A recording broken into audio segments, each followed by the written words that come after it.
இது கொடுக்கல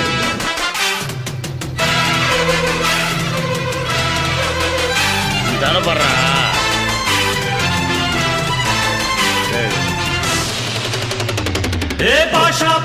பாஷா பாரு பட்டாளத்து நடைய பாரு பகை நடுங்கும் படைய பாரு கோட்டு சூட்டு ரெண்டும் எடுத்து கோட்டு நடக்கும் புலிய பாரு அற்றி எரியும் நெருப்ப போல சுட்டெரிக்கும் விழிய பாரு ரத்தம் வேர்வை ரெண்டும் கொண்ட ராஜாங்கத்தின் மன்னன் தானடா.